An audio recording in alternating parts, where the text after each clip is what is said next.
preference of like where I try to make it back.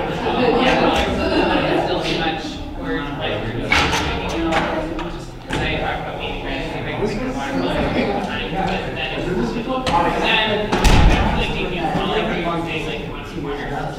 But I just want to make sure that it's there. I started off doing it right. Correct.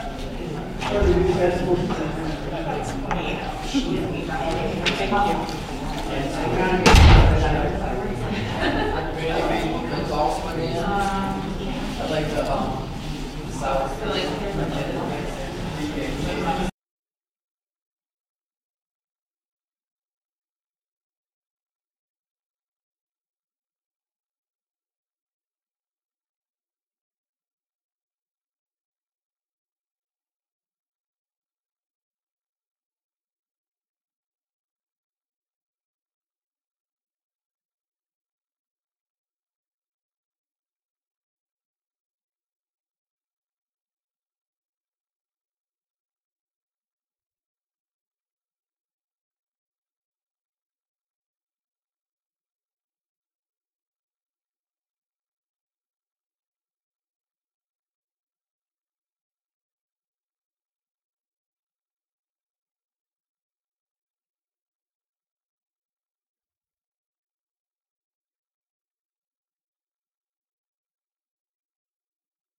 of student reps today? Not yet. That's okay. But we're past, so I can start. Rosemary's all set. Yes? Okay. We'll start. Get the show on. All right. Welcome, everybody. Call this meeting to order. If you could, join me to the pledge to the flag.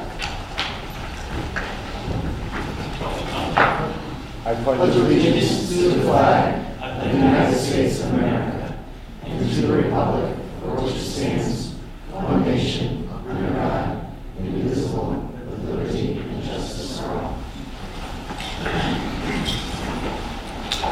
Okay. We will start. Any board liaisons? I'm not seeing any. Board of Finance? Am I missing anybody? Nope. And no council members. Okay. Labor Union, we'll jump right into update from our principals and director of curriculum. So, Mary? Sure. We are looking forward on February 5th to sharing a presentation with you on the new Smart Start preschool. So something to know that as you listen tonight in the budget portion, that you'll be getting a comprehensive overview of the Smart Start preschool. Smart Start preschool. Which is the new preschool that through grant funds obtained by Mosier, we were able to launch this year. It's very exciting and very interactive in terms of our youngest learners, so we're looking forward to that.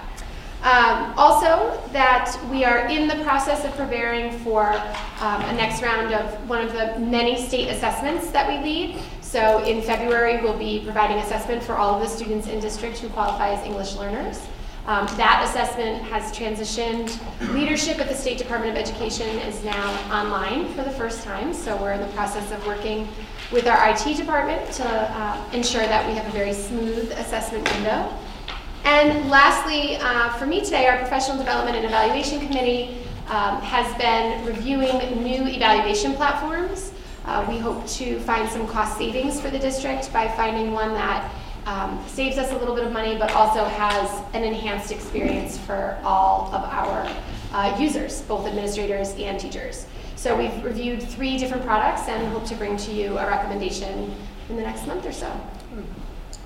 In terms of the IT for the assessments, how's everything looking for the schools in terms of technology and shouldn't it be an issue? Exactly. We don't anticipate any problems. Smarter Balanced has really was the main hurdle when districts first had to go online for Smarter Balance, but we've had a very smooth implementation, and the assessment platform for the English learner assessment, known as Last Links, is very similar. So Rich Fielding and I are already looking at it, and we don't expect any issues with that. How many days is that given for? Is it just one day, or is the Last Links? No, we spread it out over a couple of days. It's about a 2-hour exam for the students that it impacts. It's not our entire student body. It's a small segment. Yeah. So, but it is a few hours of their time. What grade levels? Students take that across grade levels until they test out of needing it. It's an assessment of English proficiency. So once they demonstrate that proficiency, they no longer need to take it, but they could take it all the way through high school. Okay. So depend on the students. Any other questions, Mary? Okay, turn over to the schools. All right, I'll give you an update on how we're making kindness and caring common at Memorial School. Mary mentioned a little bit about our Smart Start preschool, but our entire preschool program is joined together to do a soap drive, and they've raised or brought in 136 bars of soap in over what has been a week or 2 already. And it was cute today as I was walking down the hall. They had charted them all out, and we're counting up to 136. Pretty impressive to see them working on that. And then something else that I thought was extremely kind in my kindergarten classrooms, as you can tell through the enrollment reports that come to the board each evening, each meeting. We have kids that go and come during the course of the year. More coming than going at Memorial, which is great for enrollment. But our K classes are putting together a welcoming committee, and the kids have decided how they want to welcome students to Memorial. Wow. So they made a little bit of a video telling them what they're going to love. They created a little map to hand off to students, highlighting some important spots within the building. They want to be the official tour guides. And in conversation with some of the kindergarten teachers, we also talked about maybe having a send-off squad that can put together like a memory bag when they head off if we happen to lose students to another school. Very nice. At Center School, we had call decks for the Lion King kids tonight, and we had a total of 70 students participating in this year's play. So from now until the week after April break, they'll be working hard and preparing for that performance. Our invention convention is quickly approaching. The 7th will be the final product of the invention convention. And to kick off our reading for the love of it, we do have a guest, kind of local celebrity reader on Friday. Will Myers, who's been in a few Disney Channel movies, is the nephew of a teacher at our school and lives in New York City. He's taking the train up on Friday, and he's going to be a guest reader. Nice. Video that. Yes, very nice. Yeah. Okay. So at middle school, we are just wrapping up with some of our diagnostic testing, iReady, and it kind of wraps into what we're going to be talking about later on with budget. But it's Mrs. Pellegrino over there busted in my office the other day, all excited about, oh Matt, this is amazing, the kids are doing fabulous, we got to keep this program. So it was really nice to see those the growth there. We had the Peace Poster Contest. Last week we did a recognition for the 95 students that participated. You'll be hearing some more about the winner and the runner-up. Alex Soames was the winner of the contest.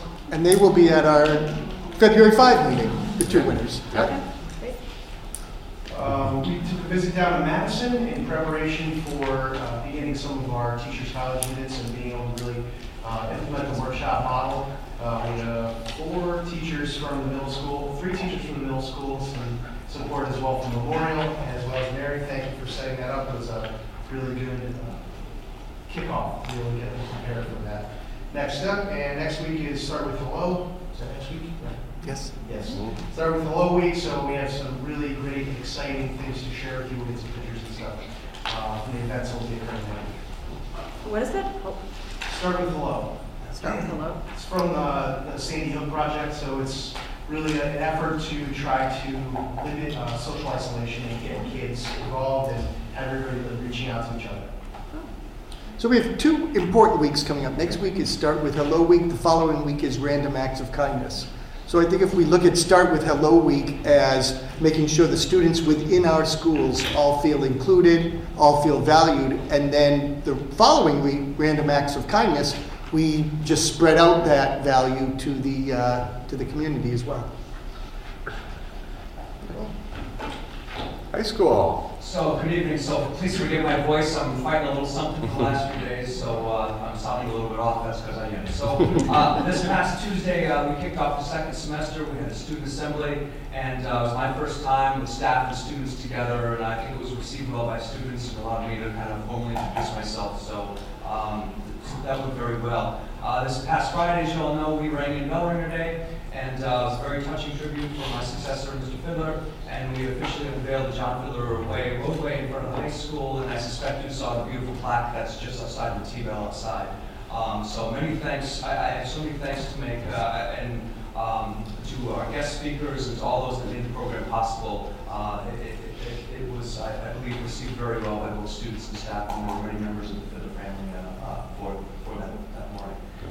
And some very specific thanks, though, I would like to give to Jason Lehman, Chris Sullivan, and Andy Gonzalez. I want to thank them for supporting and having the ribbons available in their respective buildings so that their staffs could also take part in the official launch of Bell Ringer. And as recent as yesterday evening, I received notification that high school English teacher Kristen Flannery has been selected as the VFW High School Connecticut Teacher of the Year for the state of Connecticut. Very nice. Any questions for any of the schools? How did the visits go? 8th grade and the freshmen, didn't they come? Was it this week? Last week, Amy? Yeah, they came, I actually think it was 2 weeks ago now. It Oh. feels like I'm still on. It's all been a blur. It was the Baby first style. Friday exams, so yeah, 2 weeks ago. Oh. They came and they had a wonderful time. We followed the same format as last year, but again, sort of that whole kind of odd kind of moment for them to walk around and just their excitement and we're looking forward to, going down there and talking with them and getting feedback on what they are most interested in and talking about doing. We're actually going to be doing scheduling through Power School this year, so maybe we can Yeah. do it. Wow. The fifth graders came up last week as well. They got their, is it class 2025? 2025. They got their East Hampton Middle School, another bachelor's class of 2025, so they were really excited. Wow. Thanks, James. Okay, thank you. Audience of citizens, open up. Any comments, questions, thoughts, great ideas, anything you want to share? Do we save our comments about the budget during an interactive budget workshop, or? I think that would be a good idea, unless you want to say something general prior to, that you're welcome to. Otherwise, you can hold off. Okay. All right, hearing none, we'll move on. Motion to approve the consent agenda. Second. Oh, okay. Any discussion? Hearing none. All those in favor? Aye. Okay. Now we have some good stuff to do. I'll turn it over to the superintendent. Thank you very much. I'm honored to introduce our board to Senior Bennett Pellegrino. Bennett, come down, please.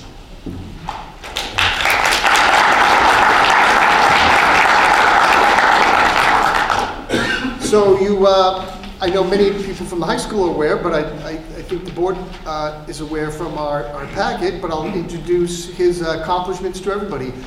Bennett received first place in the Voice of Democracy contest in the regional contest, and then ended up fourth place in the state of Connecticut. Congratulations, Bennett. Thank you.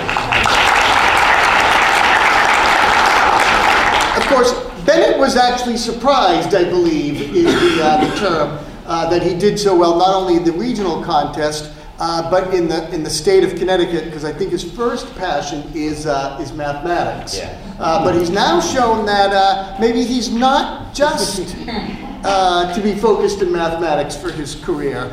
Just a brief write-up from the high school on Bennett, if you'll indulge me. Bennett Pellegrino is an outstanding student with immense intellectual talent and ability. His ongoing commitment to pursuing the most challenging academics offered throughout his entire high school career is something worth noting. Additionally, Bennett was recognized as a commended student for the National Merit Scholarship Program. Most impressive of Bennett's qualities is his eagerness to challenge himself beyond his comfort zone and actively seek out challenges, like writing.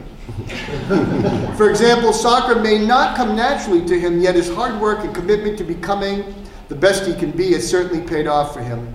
Bennett has expressed that one of his proudest accomplishments is becoming a starting member of the varsity soccer team this year. Bennett used his determination and perseverance to overcome, and he excels in all he does. Like writing now. Bennett is a focused young man with clear goals and drive. His exceptional aptitude and passion for mathematics and writing now has inspired him to pursue a future actuarial science degree. In line with his educational and career goals, Bennett has served as his class treasurer for the past 4 years, as well as the treasurer to the National Honor Society. An active member of his community, he enjoys working with others and volunteering for events such as the local food drive. Bennett is hardworking and a contributing member of this school and his community. His intellect is impressive. His ambition is strong, and his work ethic outstanding. Bennett will thrive in a college setting where he will continue to grow and exceed his unbounded potential. Bennett, do you have a school picked out yet? No, not yet. I have to hear back from a couple of them. But What's the leading contender at this leading point? right now is Bentley, but I don't hear back from them until late March. So. Yeah. Excellent. Congratulations to you. We have a plaque for Bennett. Oh yes, please. Who's here with Would you introduce Oh your yes. guests? My dad over there is Daniel, and my mom Elaine, who I think many of you know. Yes. And then before we give you your plaque, why don't you read the essay that won? The floor is yours. Thank you.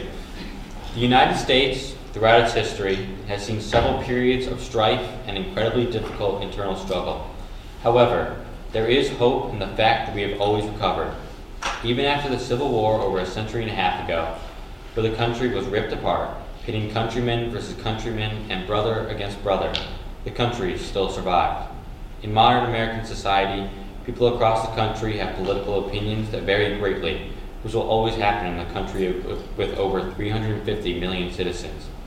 Recently, it seems like these political disagreements have become accentuated, with people on both the left and the right of the political spectrum trying to become as radical as possible. This political change has caused great division. However, there is still hope for the future, for the country, and for the people.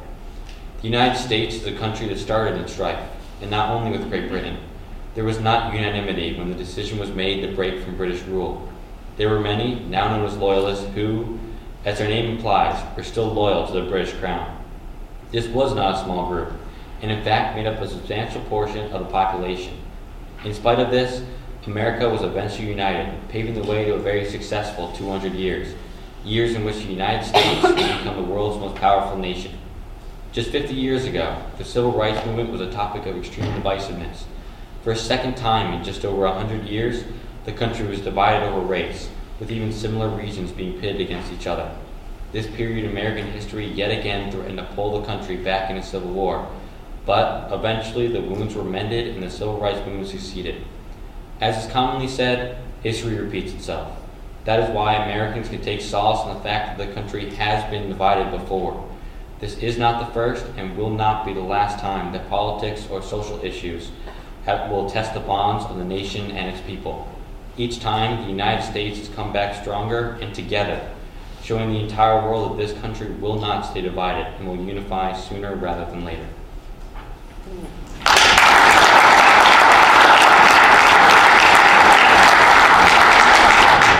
We can do writing and public speaking. Very well done, yes. Double major. Yeah. You want to come up, get a picture? Yeah, come on down. Girl science and English literature. That Yes, great job. Thank you. I haven't seen you in a while. Okay, one more. Thank you. All right. Mom's coming. Oh, come right in.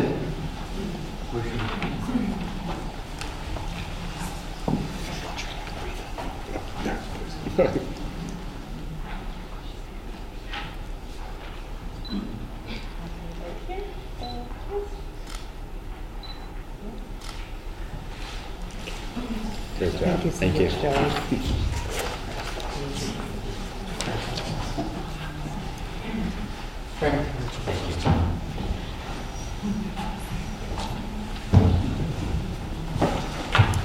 I always say those are the best part of the meetings. Motion to adjourn. Denied. But that would be good. What would we like to do? We tried. Okay. Yeah, that would make sense. We'll just point out, maybe for those looking at agenda, item 8, the interactive workshop. We're going to kind of, I think it would make sense if we, in the communication section 9, we go through all the principles in their presentation and Mary's and everyone's discussion, and then work in the interactive workshop with that. So we'll do. People don't mind. Let me make a motion. I'll make a motion to move agenda topic 8 below To current agenda topic 9.2. 9.2. Okay. Second? Second. Yeah. Discussion? Good. All those in favor? Aye. Thank you. Okay, then we'll go back up. Our students aren't here, but how about high school, Ms. Sullivan or Mr. Rizzuto? Any sporting highlights or any activities coming up that you want to share? All the winter sports teams are doing very well, highlighted first and foremost by the boys basketball team. They just continue to move forward and show us the way. Yeah, good. That's great. Okay. Nothing for personnel right now, policy curriculum. We'll meet next Monday night at 5:30. Okay. Next Monday. I'll be there, Next Monday? I promise. Yeah, next Monday is our meeting. That's right. Right here in this room. It will actually be in the main office. Policy will be in the main office. The little You're going to conference confuse room. us. God, I have. But I'll look for you here just in case. Finance, transportation, building and ground. We are going to meet a week from Wednesday to discuss the capital budget. The first capital meeting of the year is going to be on the 7th, 10 o'clock in the morning. Is that when it is waiting to Yeah, hear? Okay, yeah. the 7th. yeah, 10 o'clock in the morning. And on then the prior to 7th. that, on the 6th, we'll Yeah, have an so 8 a.m. yeah, meeting. we're having an 8 a.m. Yes. meeting with the Finance Committee to discuss the capital. And we will get that out to you tomorrow or Wednesday. Okay. Just so you have that in advance. Yeah. And Mark is going to be our representation on the board, on the Finance Committee, and I'll be going to the meeting though. Yep. Good. Lauren, updates from there? I did not make it to the executive board meeting because I felt I should be at the high school last Yes. Friday morning, so. And thank you, to report. I was away, I was out of state, but I hope the little What words you- I what sent you- were What you wrote, I couldn't have said better, And I so saw they were perfect. the video, and it was, from what I've heard, a great job by everyone. Yeah. Yeah. It was a good morning. John was happy. Any building committee updates, things happening? Things are still, no issue. No. Building committee No stuff? new Do issues they have Issues with any the building? meeting No. coming up? The building committee? I believe the next one is February, Okay. the third We'll have to Thursday. see where they're at. Okay. Okay, so now, here we go. We're going to turn it over and get into the numbers. All right, in your packet is the Town Council Budget Policy Statement. Many of you probably saw this in the newspaper. I was at the meeting where they presented it. They certainly understand that the Board of Education is on a different timeline. However, they're using this as guidance for the Board of Finance when the Board of Finance reviews the budgets. And on this table here, for anybody that's interested, yes, there's a copy of the Board of Finance budget calendar. The two most important dates for you to hold on to are Monday, March 12th at 6 p.m. Right in the T-bell here, it's where the town and the Board of Ed will present our budgets, so they'll give some time to Mike Maniscalco and to myself to bring the Board of Finance up to speed. And then Friday night, March 16th, at 4 o'clock is when they'll go through line item by line item as part of their budget workshop. That's here at 4 o'clock on the 16th. I will be publicizing aggressively both of those dates in our weekly updates, so everybody has that. We may need to look at our meeting schedule in March, just so we don't miss the budget deliberations on March 19th. They have a public hearing on the 26th, and then they'll vote on Wednesday, the 28th of March, and they'll submit the budget's recommendations to the Town Council. And on Wednesday, April 18th, the Town Council is scheduled to adopt the budget. So, do you think we'll need to meet again, other than our regular scheduled? You have a meeting The next 5th and Monday, the 5th, 19th. and then the That's like in 26th. March in there. Nothing in March, you think? Because at that point, it's going to be submitted anyway, but. Correct, so you'll have your first meeting in March, and the third week, Okay. the second meeting is the 19th, so we may want to reschedule that, Yeah. or just have everybody meet up at the Board of Finance meeting.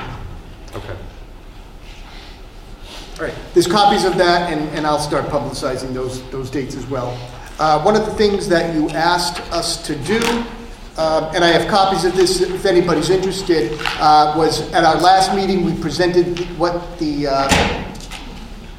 yellow tier and green tier and red tier looked like, but we had the total of each item but not the grand total. So in the green tier, currently included in this year's budget, are new items totaling $203,800, and that's 0.67% of the 3.35. So if you look at our 3.35 budget, 0.67 of that is comprised of new green tier items. If we take the total of the yellow tier, it's about $884,000. And that would be an additional 2.94% if you wanted all of them on top of the green. The red tier is an additional 2.44% on top of that at $734,000.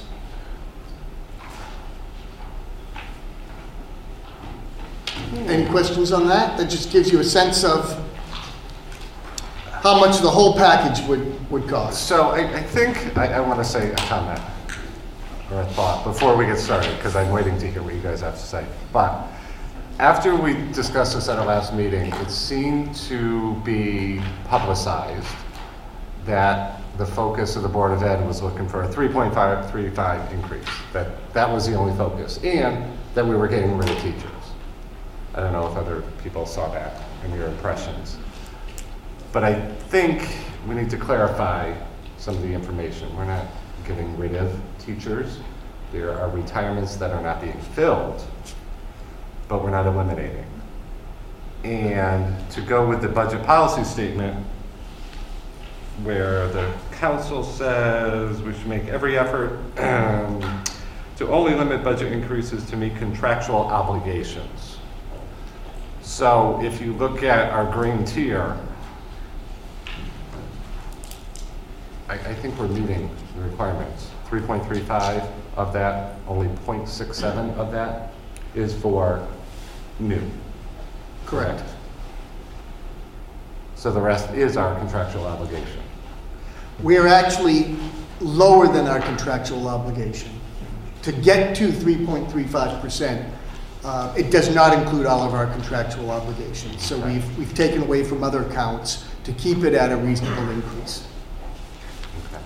And there were removal in that draft of the budget. There are positions there aren't layoffs per se, but there are positions being eliminated by attrition. Yes. Yeah. So that impacts that part of the budget as well. All right, I'm going to stop there. Okay. So the next part of the presentation, and I know people may have questions, but it may be more prudent at this point to let each of the principals present. What I've asked the principals to do is each principal has 10 minutes, and Mary, we'll give her 10 minutes as well, to talk to you about the green tier items, how that impacts their buildings, and then any other yellow or red items that they feel are the most crucial. And then once we do that, everybody will have a sense of what the principals are thinking, because you obviously heard me 2 weeks ago. This is your chance to hear directly from the principals. So we'll start with I think our elementary principals are presenting in tandem. And we do have packages of the budget presentation from 2 weeks ago down front, so please don't hesitate to come down and grab one if you find that helpful. Yeah, this packet of the yellow, red, green items. Yep, They're here and then the PowerPoint that you're seeing on the screen is also up there as well. Good evening, everyone. Thanks for giving us the time to speak tonight. We understand that this is going to be a challenging budget season, given the uncertainties at the state level.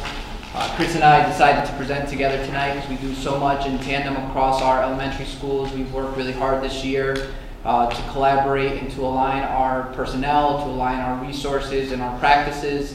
So some of the things that you're going to see on the green lines impact both of our buildings in an effort to try to communicate that most effectively. We're going to share in this presentation. We'll first talk about the 4 items that are here in our green lines.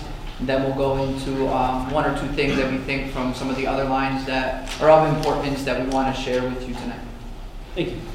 So the first position that impacts both of our buildings is the world language teacher. Both Andy and I are firm believers that students at the elementary level should experience world language instruction. This comes at a time where these students are naturally engaged and extremely open-minded. As educators, our goal is to teach skills and content that's not only authentic but also transferable. So what better way to do that than through world language instruction, which delves into reading, writing, speaking, and listening.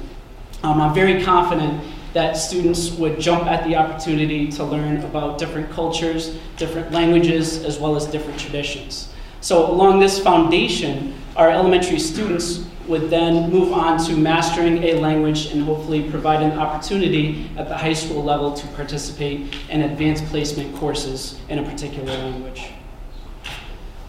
The second position is a special education teacher in the STEPS program. So this is a certified special education teacher that would support in-district education of a student with significant disabilities. Without this program, we traditionally would have to place a student in an outside setting. So besides being a cost savings for the district, it's also placing the student in a least restrictive environment, which is our goal. So they'll be around model peers within the center school school community, and they'll learn through social interactions and have an extremely positive experience becoming part of our culture. Besides that, housing this program within our building will also teach the rest of our faculty and staff of how to deal with learners of many different levels and skills. So we see it as a great learning opportunity, although there will be a specialist that will lead the program for our entire building of how to approach these diverse learners. Thanks. Before I present, I want to thank the Memorial staff that I see in the audience today. I appreciate your support as we get ready to share some of these very important pieces of our budget. The first thing I'm going to speak about is the Spelling Connections, which right now is going across K-5. We had piloted it with select teachers last year. It is a systematic approach to teaching spelling and handwriting, which was a hole within our curriculum and our ELA instruction in years past. But it not only goes into teaching students spelling, it has a robust word study program, which gets at academic and domain-specific language, which is important to go across all the different components within our elementary schools. I'm confident, as Chris made mention of some of the other things we're looking forward to here, that if we continue to have this systematic approach and teachers and students become more familiar with the specific lessons and assessments that go along with it, that familiarity is only going to allow them to become more successful across their spelling. Our NIAC accreditation, Mrs. Clark talked a little bit earlier about our Smart Start program, and you'll be getting a presentation next week around all the highlights of that addition to our school. But our preschool program in total offers an opportunity for more than 30 of our youngest learners in the community to get a jump start and be ready for full day kindergarten. The NIAC accreditation is something that we will have to go through in order to maintain the grant funding that we need to provide the highest quality program and experiences for our students. It's actually something we're really looking forward to. Our preschool team has done a great job in working together through what is called self-study to analyze what we are currently doing and align those practices with what the NIAC Visiting Committee will be looking for. And we're also going to be a part of an accreditation facilitation project with the Office of Early Childhood. They'll be coming out and giving half days of support throughout the year, which I'm in the process of scheduling now. So now this gets to the point where we're going to touch on some of the yellow items. But I don't know if we can go to that screen. Thank you. So as you see here, there are many things that we feel are not only important, but best case scenario essential to provide the quality education we want to across our elementary schools. Chris and I thought long and hard, had many conversations with our staff, and chose to present on a few select items. One of the things I'm going to talk about first here is a little bit of a packaging of some added support within our building. We have over 600 students in our building, and we are staffed at just the right level right now, but it's difficult to do a lot of the things that we're looking to do for our students. In particular with our SRBI, our intervention and enrichment model, we're looking to have the smallest group sizes that we can to really have personalized and skill-specific targeted instruction, and because we don't have enough people, it's challenging. One of the things we were looking to do was trying to bring some more paraprofessional support into our building and be creative with our scheduling. This would allow flexibility to go across all grade levels during these intervention times. It would give us opportunities in particular to provide more math intervention for students. Many of our students in our school need both math and literacy intervention, and with our limited personnel, we're not able to always provide the level of instruction in one or the other of those subject areas, which is not something I'm proud of. I would like to improve on that, and we need the personnel to be able to do that. I would also like to, on the opposite end of the spectrum, is provide more enrichment activities. We do have students who are doing well in both of those academic areas, math and reading or writing, and I would love to be able to push their learning forward. And with added personnel, we could create groups that could focus on those enrichment skills. Equally as important, the added paraprofessional support would be vital to our kindergarten classrooms. I made mention that we have over 600 students in our building. Our kindergarten classrooms, across the 7 of them, we have an average of over 20 kids in a classroom with 1 certified teacher. So many of these students are experiencing their first full day of school, and looking at some of the data, only about 40 of those kids who joined out of the 140 this school year had a school-based experience with a certified teacher the year before. So right there's about 100 kids who are stepping foot into our building for full day K, and it's their first opportunity with a certified teacher. As we look at some of our district goals about having dynamic instructional practices and providing personalized learning experiences, as you can imagine, that's a challenge when there's 22 young ones looking up at you and you're the only certified teacher there. So having more paraprofessional support in our building would provide us an opportunity to give them that individual personalized instruction that we're looking for. The last thing I'm going to speak about today is the NGSS, our Next Generation Science Standards. We've been working this year to develop units and assessments that go along with those units in preparation for a rollout next year. The standards are supply rich. We need materials in order to have hands-on experiences. So as we're creating these units and preparing these lessons and having the assessments ready to go with our kids, we need the materials in order to carry out these units as appropriately as we would like to. Thank you. So to build off of Andy and the package deal that he's looking for, I feel that a great supplement to that is a gifted and talented teacher, K-5. We find that often we're presented with a curriculum that's grade level, and then we differentiate down to meet our struggling learners. And just a bit of data to kind of back up the need for the gifted and talented. We saw some excellent growth from our iReady diagnostic from beginning to mid-year. We also noticed that some of our most talented learners at this point are performing above grade level from the first assessment to the mid-year assessment, but their growth was not as great. It was a bit stagnant. And the reason for that is simply within our structure, we're always stretching ourselves, looking for an environment in which we could enrich those students. So when we talk about intervention, it doesn't just mean the struggling learners. We can also have intervention with students who need to be pushed beyond current grade levels and supplement their instruction with a position like this, where in my building, I see that as not just a particular class teacher, but also a coach and an interventionist. So going into classrooms, working with every single teacher, working with as many students as possible, not a standalone teacher, but rather a resource within the building. The other piece to that would be the guidance counselor 4 and 5. It seems like anxiety and school avoidance is at an all-time high. And I would say that if we're teaching the whole child that these social skills and mindfulness is at least 50% of the battle of a school day beyond academics. So we have different programs that are in the district now through Second Step as well as zones of regulation. And if we had a targeted person that could really hit on these particular skills, teach them within the class, and then reinforce that with students outside of the class, when there is something that doesn't go a student's way or when they need to deal with a problem, there's that safe professional within the building and really that advocate within the building where a student could feel trusted that they could talk with this person, be taught directly these social skills that are crucial to manage the daily grind. Even in 4th and 5th grade we see this, and we're trying to set habits to set them up for success in the middle school and beyond. And I really feel that that role could be utilized outside of what a traditional guidance counselor may do. And especially valuable at our level with the limited staff that we have. I do feel that that is something that would be very welcomed by our staff.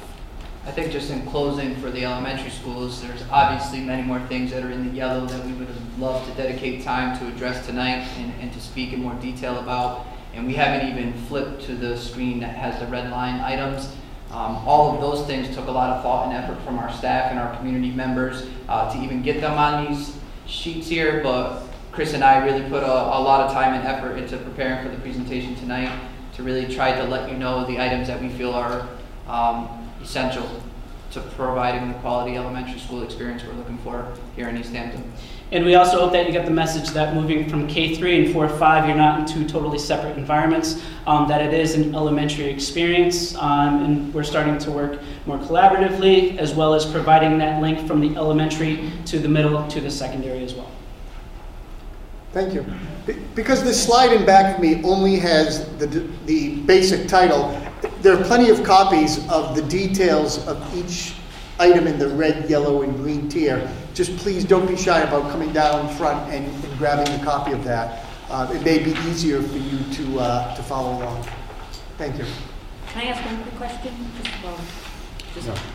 Hold questions. All right. Let me sit down. They'll be prepared to answer all questions at the end.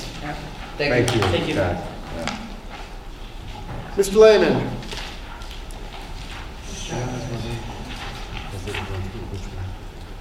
Good evening. I wrote them. Just Okay, sorry. No problem.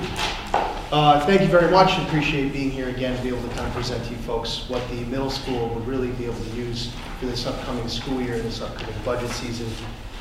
First and foremost, as the building principal, my main job, my main goal, before we can even think about educating students, is safety. And so one of the things we have up here is our assistant coach for cheerleading.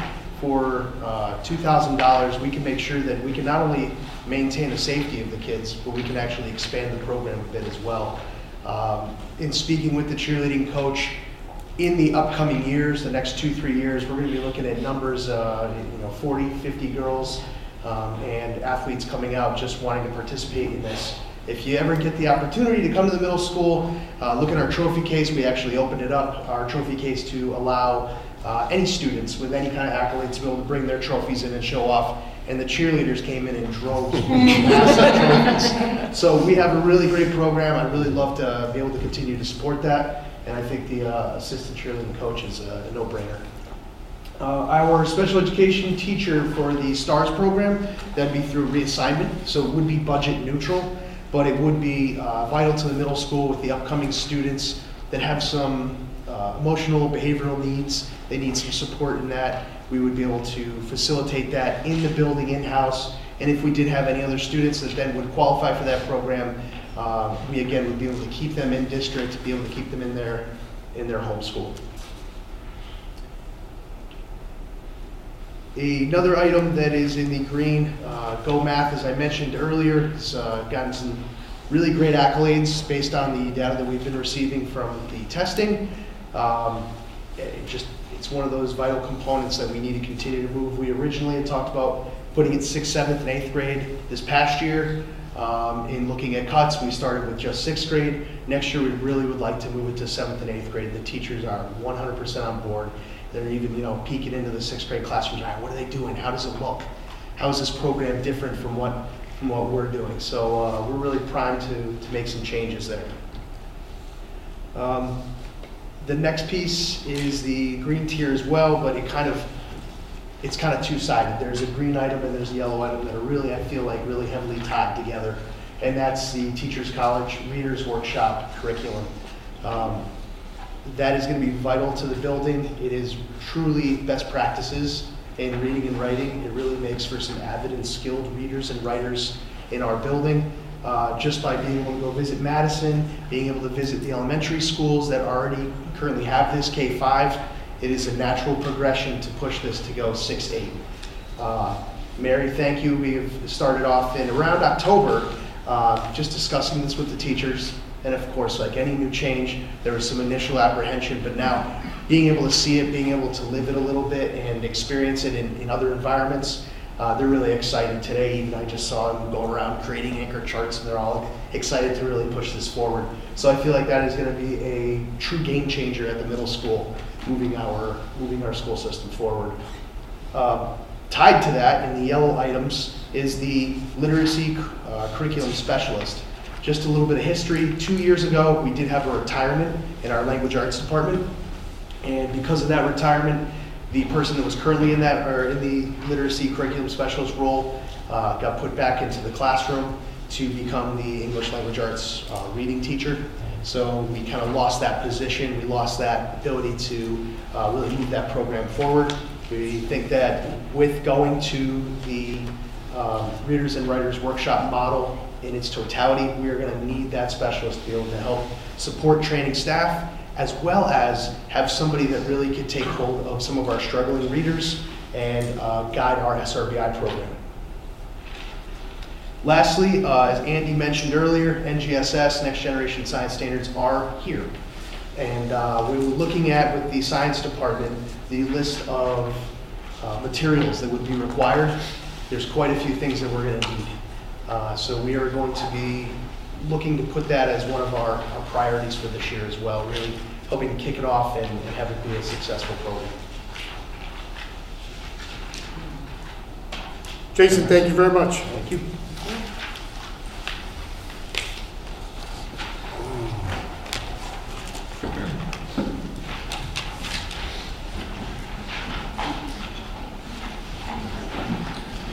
We have a show.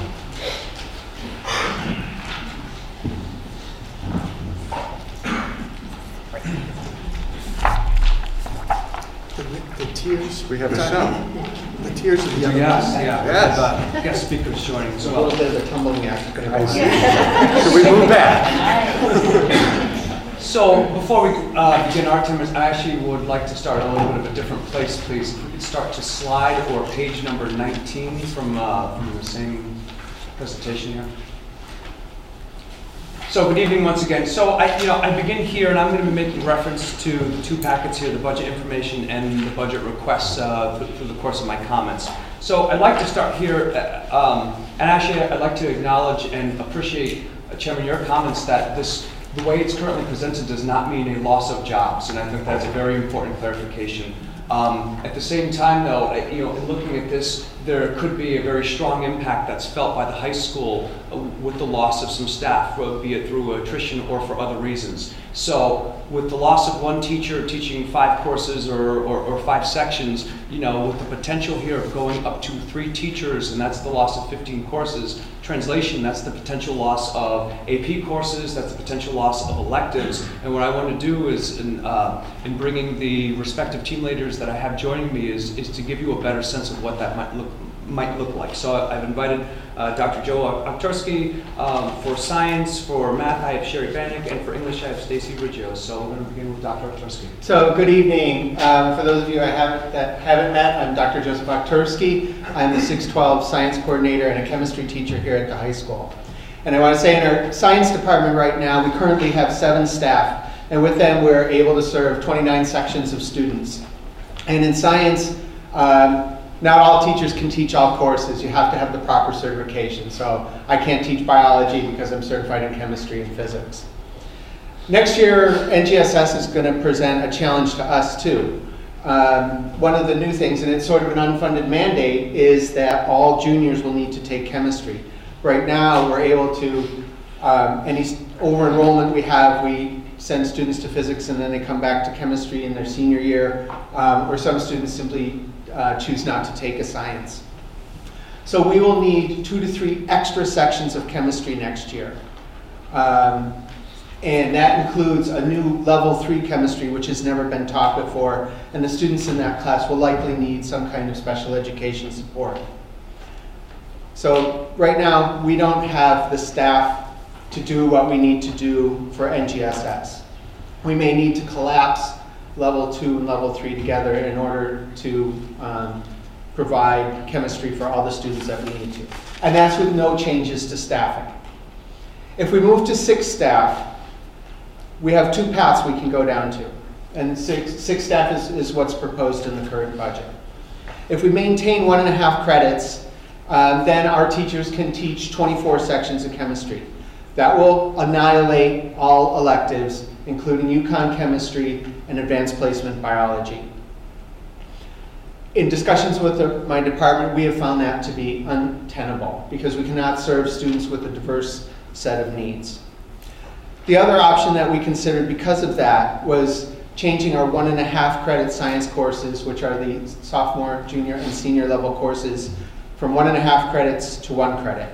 That would allow our teachers to move from teaching 4 sections to teaching 5 sections each. And then we could, again, teach a total of 29 sections of science. And that would allow us to maintain most of the electives. However, that will result in a loss of 90 minutes, or 1.5 hours per week for students in all those classes. And that still leaves us short the teaching staff we need for those extra 2 to 3 sections of chemistry. Now I pass it to Sherry Bannock, head of the math department. With the enrollment not decreasing, it would be detrimental to all the students at the high school if there's a reduction of a math teacher. Currently we have 6 teachers and the proposal is to go down to 5. The reduction of a math teacher will strongly affect both AP and level courses, placing in jeopardy some of the smallest classes, which include calculus, AP calculus, and some level 3 courses. There will be reductions in AP offerings, perhaps no AP calculus, and definitely only one section of AP statistics would be allowed to run. Typically, we have 2 sections with about 20 students in each. With this reduction in AP courses, our students will be less competitive for colleges, and they would not have that edge of having had the AP experience that gives them. It would be a shame, as many of the AP students, like Bennett, who was here earlier, have such a strong passion for the subject, and we would not be able to cultivate that. In some courses, levels would have to be combined into larger classes, and for the students who struggle and benefit the most from the smaller classes, the individualized one-to-one experience, the resulting larger classes would be devastating to them. One of the things we are most proud of is that students are not set in a track, they have options. This year we have 12% of the sophomore class doubling up on geometry and algebra 2 in order to get ahead so they may take calculus, AP calculus, or AP statistics senior year.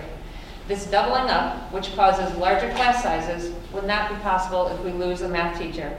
Students will be stuck in the track they start in, and the students who start in algebra will not have the option of taking these upper level classes like the calculus or AP sections. Another option for students that was just implemented this year and has become very popular is the financial algebra course. If we lose a math teacher, we won't have the staffing to offer this valuable real-life elective course. I could go on, and I haven't even touched upon how larger classes will adversely affect SAT scores, which reflect on the district as a whole. In a world where science, technology, engineering, and math are the pillars of the future, if we want to give our children the best possible chance of being successful, getting into the college of their choice, being able to critically think and problem solve in any situation, then we need to keep all the current math teachers at the high school. And Stacey, ready to go. All right. So there are currently also 6 teachers in the high school English department. Students are required to take English all 4 years. It's the only department that they need to earn 4 credits in. So a loss of a teacher in our department would result in a 20% increase in class sizes across all grades. That would hurt students of all levels and all grades, as larger class sizes would certainly limit the things teachers could do in class, particularly in terms of teaching like the writing process. That would in turn affect students' standardized test scores and, more importantly, their readiness for college. In addition, there are 3 specific areas where a loss of a position would further negatively affect the department. We currently run 4 or 5 AP/UConn courses every year, and we're already enrolling more than the AP recommended 15 kids in each class. So 20% increase across the board would mean we'd have to cut down on the number of AP sections that we offer. Also, due to the fact that an English position was already eliminated at the high school level 7 years ago, we currently only offer 1 elective in our department. So in order to counter that, what we did was we made senior English a year of semester courses where we offer 9 different choices for students, and we run them more like college seminar classes. And the response to that change has been overwhelmingly positive. We have many seniors this year who are electing to take extra English courses as electives. The loss of a teaching position would make it impossible for us to offer those kind of choices. We may have to go back to a full year senior English class. And finally, the senior capstone project would be crippled if an English position was lost. The senior capstone project is the representation of the core values and the learning expectations of this district. It's not only a tremendous effort on behalf of the students, but on behalf of the English teachers who help each student personally see the project through. With 1 less teacher, class sizes increasing by 20%, and significant schedule changes, the senior capstone project simply cannot happen in the manner that it currently is. So for all those reasons, it would be detrimental to the students of this high school if the English department staff were reduced.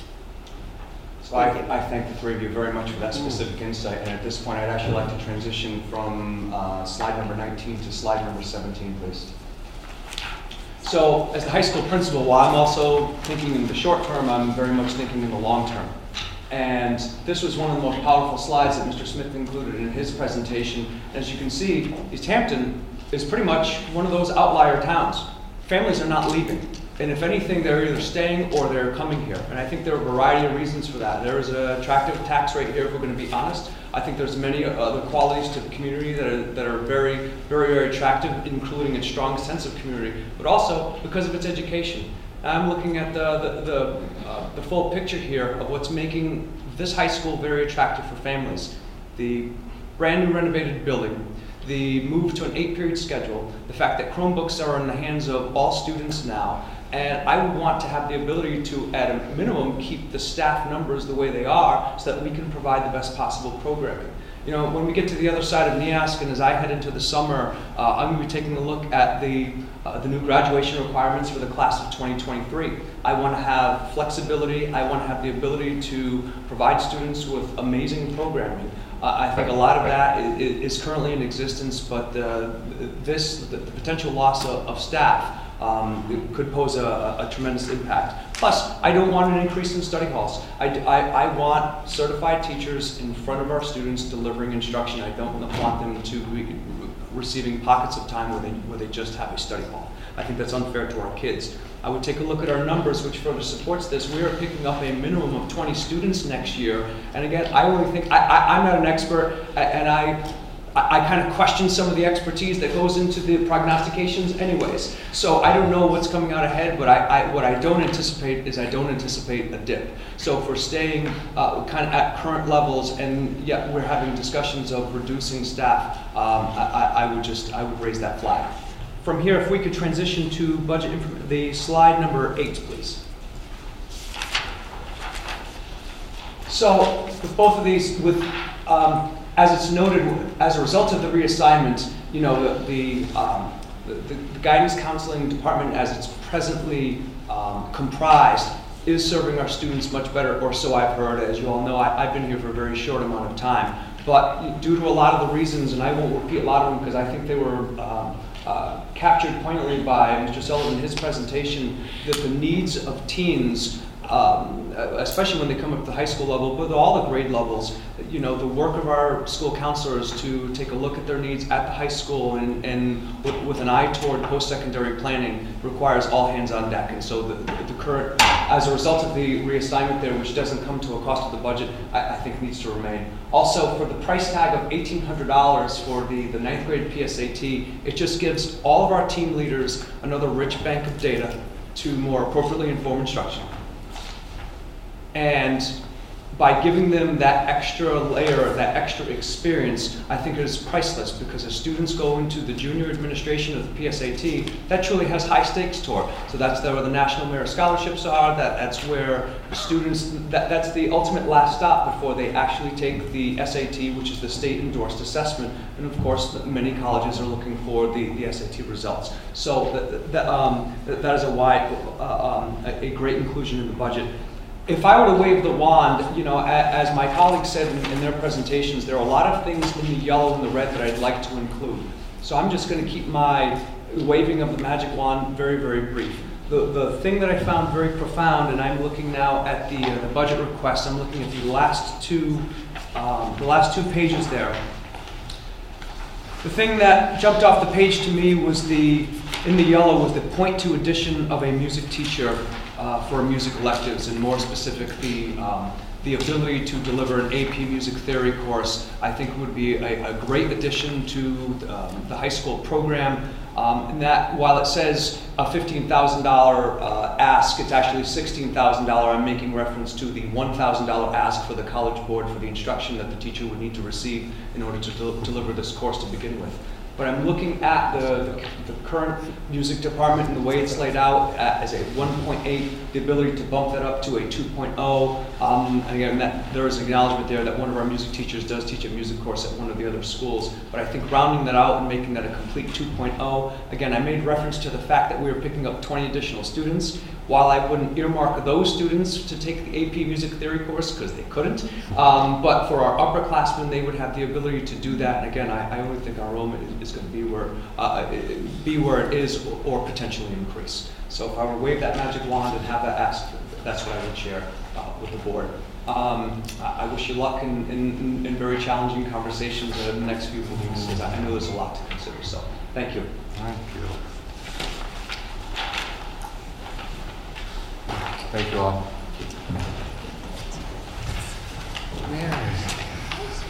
So I have one main item, and I'll speak to a couple of items that are not currently in the budget, as well as reinforce a couple of the things that came up earlier. In East Hampton, I'm very proud of the work our teachers do, and yet I think that they work very hard without certain systems around them that they deserve. And so when we look at our curriculum systems in this district, over the last 10 years, they've taken a hit in terms of their consistency, their reliability in terms of knowing when various curriculum will be revisited. It will be reviewed, rewritten as needed. And in that same 10 years, as I presented to you back in early December, there's been tremendous shifts in the expectations of teachers. And so our teachers are working very hard to be responsive to the students who come to their classrooms every day.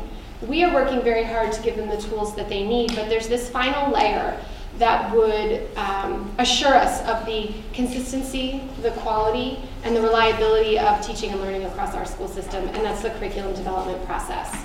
That process is required so that teachers can come together to be reflective, to consider what they're going to prioritize in their instruction, to establish guaranteed assessments that will help us to measure and know that what we're doing is working and successful for our students. And so I look at this as a necessary structure for our K-12 environment. And this cuts across all environments, whether we're looking at our core instructional areas of math and literacy at the elementary level, high school science courses, or if we're looking at the arts and how we teach music across our district, how our students experience PE, health, and wellness. In every area, our teachers need the opportunity to come together to do this important work that then drives all of the time that they have with their students in the classroom. This is a very limited figure that we're requesting in the budget to support our curriculum development process. There are districts that spend hundreds of thousands of dollars annually on this, regardless of size, as well as staff individuals in those positions to support this process with teachers. We do a lot on a limited staff and budget in the area of curriculum, and we need to start to honor our teachers by bringing some of this funding back so that we can compensate them for the hard work that they're doing and give them that venue to be reflective practitioners. So I encourage you to consider keeping this in the budget. There's many items in the yellow and red that I'm going to speak to, but first I just want to reinforce whether we're looking at the NIAC accreditation process at Memorial, the Spelling Connections program, Readers and Writers Workshop at the middle school, all of those are just core instruction. They are the basics, the bread and butter of what we're trying to do to support students in East Hampton. They are not bells and whistles. They are not really above and beyond. They are what our teachers need to do their jobs. So the items we're asking for are really critical and foundational. There are items in yellow, so I'm going to ask you, Paul, if you could advance it one slide, that are currently not in the budget that I consider to be those basic core positions as well. I'm going to draw your attention to the literacy specialist positions that are not filled at this time, both at Memorial and at the middle school. Both of those have been cuts in recent years. The middle school 2 years ago and Memorial last year. And so our literacy specialists, sometimes this is a role that people may not fully understand the value of those roles. Our literacy specialists provide 3 critical layers of support. They provide direct instruction to our neediest learners, they oversee programming, and they also provide coaching and direct support to our teachers. And so when we're looking at implementing new programs and we're looking at students who need additional support, they deliver a tremendous product to our students. And we are not currently staffing our schools to the degree that they need to be to support high quality literacy instruction across the district. And that's the kind of position that impacts students over time. If we have those 3 literacy specialists at Memorial, we can touch more students. We can support them when they are early readers. That's an investment in their long-term learning. We already have students who are coming to our middle school now who have been in the system as we've been cutting literacy supports. And they need that support now so that they can be prepared for those rich high school courses you heard discussed. I'm going to echo what's already been said, so I won't belabor it, but those NGSS supplies, this is a demand. We are moving to a accountability measure with NGSS next year. We go live with the assessment. Our teachers need the tools to implement the units of study that they're developing and to ensure that our students are prepared. And this isn't just about the assessment, this is about what we know is high quality science instruction, and it requires an environment that is stimulating to the students and allows them to conduct high quality inquiry. Math supports across the district are an area as well. I talked about literacy, but we also have a need at Memorial. Currently has one person part-time to support our students who need help in math. That's it, one person part-time. And one person who oversees implementation of curriculum in classrooms and works across Memorial and Center. So she's not at Memorial full-time. It's a limited staff to support our earliest learners who are struggling with basic math concepts. We need to do more to support those learners. We also, across our system, the K-8 environment in particular, we have a math intervention programming, but we really need to take a look at what tools and resources we're using in that math intervention environment. Our district hasn't reviewed the teaching and learning materials in that environment since it was first implemented in the late 2000s. So we have room there to look at, are we staying current with best practice in the field, and are we being responsive to the learners that we have? I'm going to have you also, if we could look at the red items, I might be the only person to advocate for an item in red. Further down, one of the items is a science coordinator K-5. The individual I talked about who supports math instruction and is split between Memorial and Center, she's also split between math and science. So we have one person across our entire elementary environment who's trying to support our teachers as they embrace new math instruction, new science instruction, while simultaneously trying to teach students who are not finding success in those areas. She can't do it all by herself. So she's trying, she's doing a great job considering these limitations, but I would invite our district to consider staffing additional support at that level, again, so that our students can be prepared for a competitive environment both in the high school and beyond. So there are many difficult choices for us to consider. Any item that is on this list, when we look at our red items or our yellow items, they're all things that are basic expectations for a school district, and we have to start infusing our school system with these needs. And last, I rarely do this, but I'm going to draw your attention from the perspective of a parent to, on the yellow list, our interior classroom locks. That I would hope our school system would consider those moving forward. Thank you. Okay, and that brings me, good, thank you. If I could just summarize. So if we just talk new items that are not already included in the budget, Andy spoke to paraeducator support for math intervention, enrichment skills in kindergarten classrooms. Let's assume that we could do that with 3 paraeducators. He spoke to NGSS supplies at Memorial. We'll consider them at Center as well. Gifted and talented teacher at Center and guidance 4-5. That's a total of $338,500 for the elementary schools. Jason at the middle school spoke about a literacy specialist reinstatement and NGSS supplies. That's a total of $95,000 at the middle school. Frank and his colleagues talked about restoring a math and science position and the adding .2 to music. That's $186,000. Nancy spoke to the addition of 2. Mary. I'm sorry, Mary spoke to the addition of 2 literacy specialists. Let's throw in the high school NGSS supplies since she referenced that, and the K-5 science coordinator at $85,000. That would be a total of $265,000. So that's roughly $885,000, or just under 3% additional. Just to address the locks, that will be part of our capital request. Under the town has funded additional dollars each year for school security. We'll move that to capital. Good. Okay, I have a couple quick questions. Wow, thank you everybody, first of all. I think either for Mary or for Andy, the new Smart Start preschool grant that's coming in, is that a 5-year grant, the federal grant? Yes. 5-year, okay.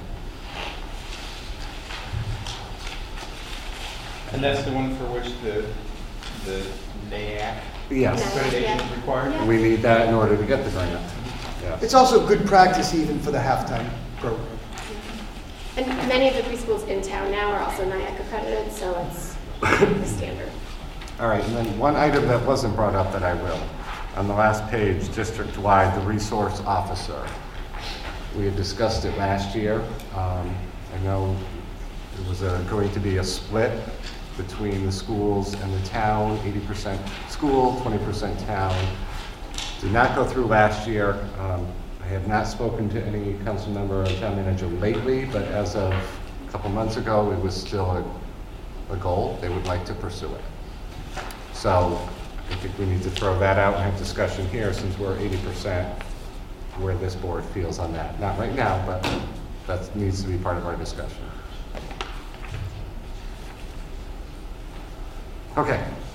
Open it. Any other questions? Anybody? Go around. Get a few done.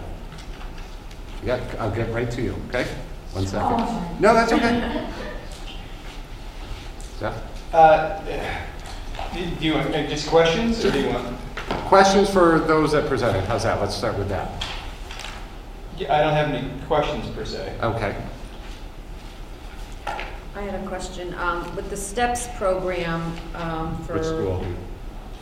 Chris, tell me again how the reassignment, what's being reassigned in order to get that program? So if I can answer that, and Rodney's not here tonight, Rodney would reconfigure the special education staff. And the exact details we're not sure of yet. But I mean, Rodney's been very good about moving people where they're needed. You know, last year we had people moving from the middle school to center. We had an elementary person move to middle. So based on, you know, people's abilities and programs. So it's hard to say exactly where it would come from at this moment. Because I know in order to keep the guidance counselor, we're moving You're moving a high school person to the middle school. Well, that may not be exactly where they end up. Oh, okay. And they may not end up in the STARS program. Oh. Once again, Rodney's going to put people where their talents are best suited. I actually did have a question about that reassignment. There was one thing that was mentioned, I can't remember. Said it about the fact that that could offset or eliminate the need for outplacement. Do we currently have any kids K-5 that are outplaced? So that could be an immediate saving, or no? Well, in this year's programs, you have a student that came back from an outplacement to be part of the program. The program right now is suited to make sure we don't have additional outplacements to meet the needs of our current students. Ideally, as the programs get established, and even in year one it happened, that students were able to come back to the programs. And I have to tell you, I think the parents appreciate these programs because they're being educated with their peers rather than taking a 45-minute bus ride to a facility somewhere, you know, out of town. So our goal is it's good practice, it's good financial practice, and it's good educational practice. Jared?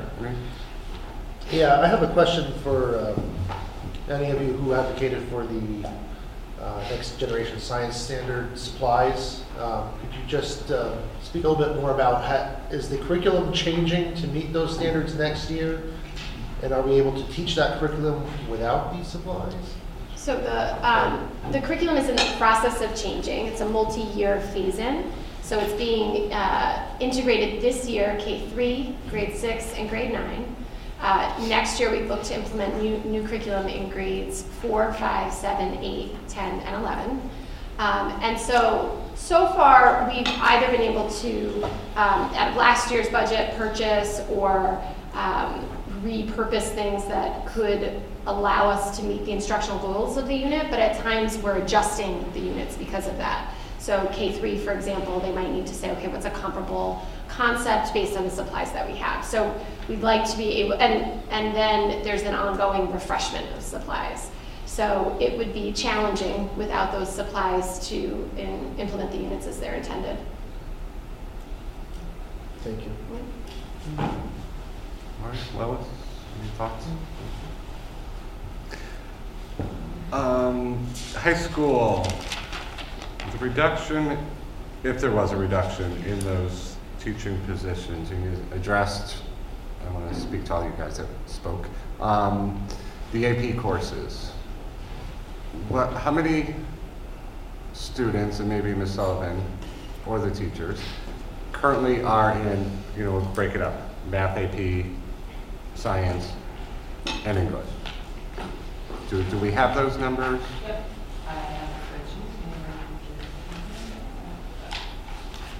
Looking at currently, and then if there was a reduction in each of those departments, what would the effect be?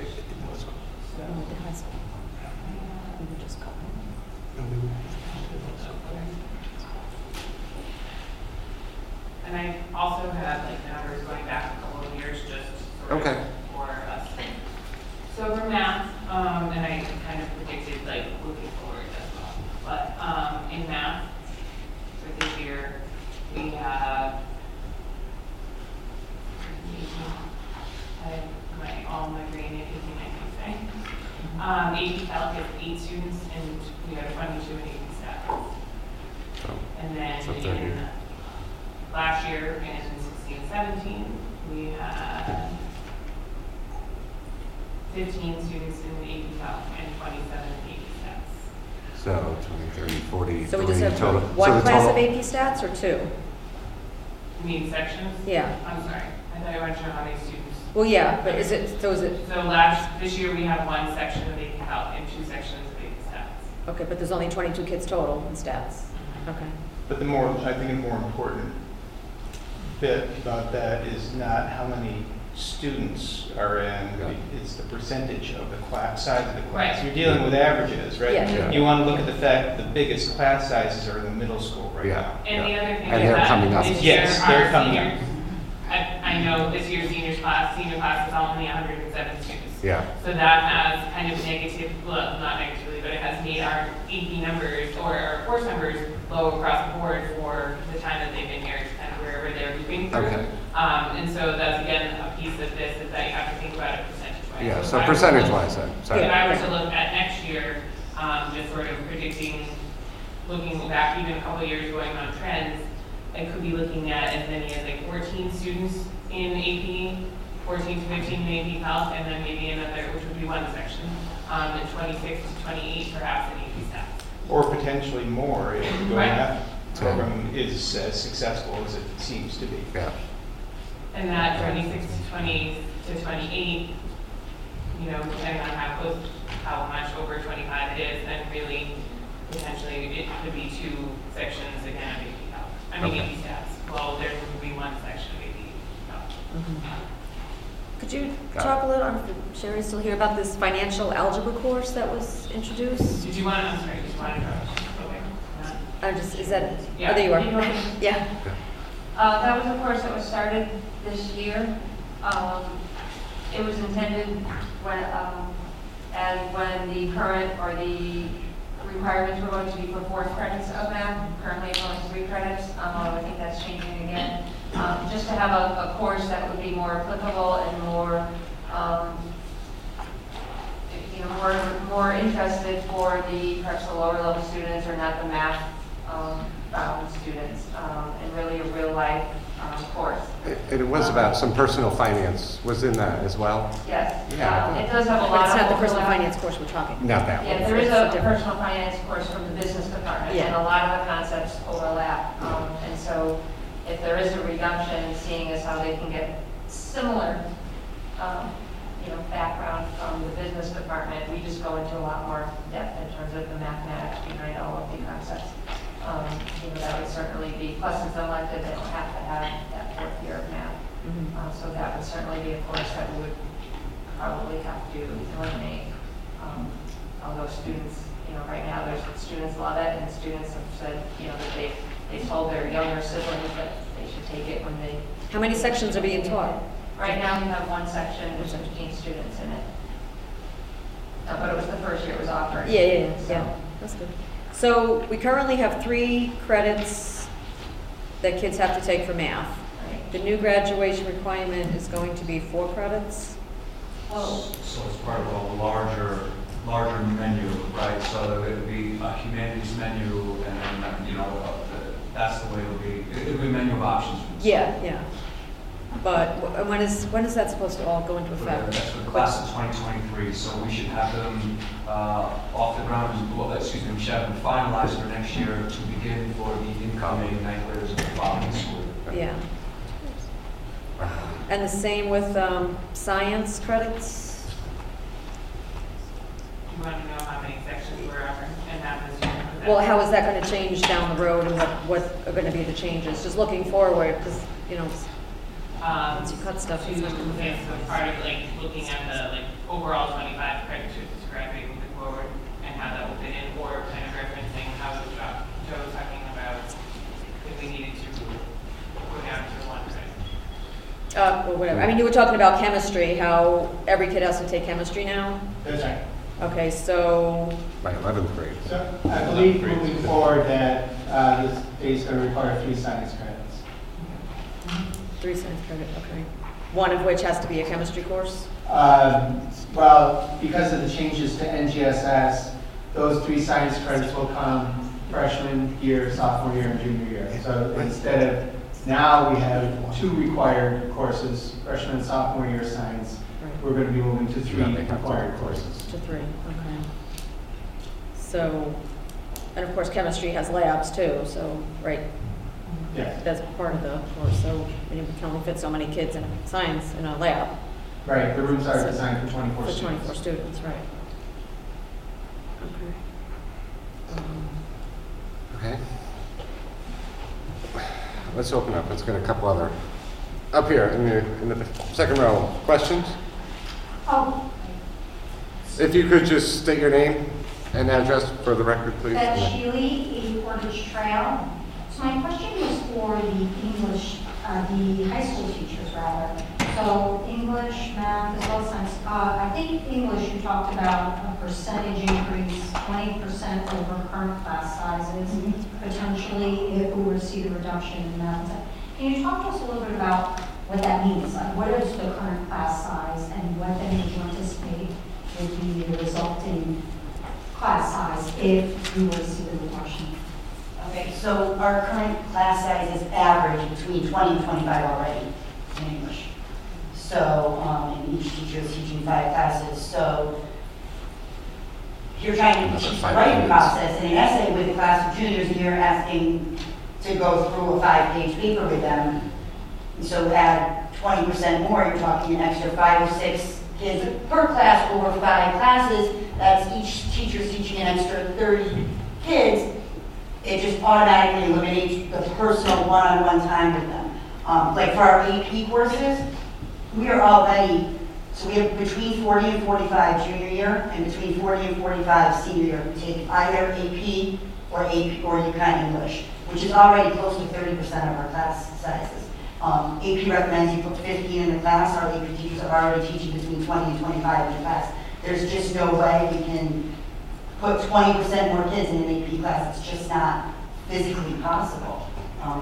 You know, and then with the senior capstone, we currently have 4 teachers who are teaching seniors.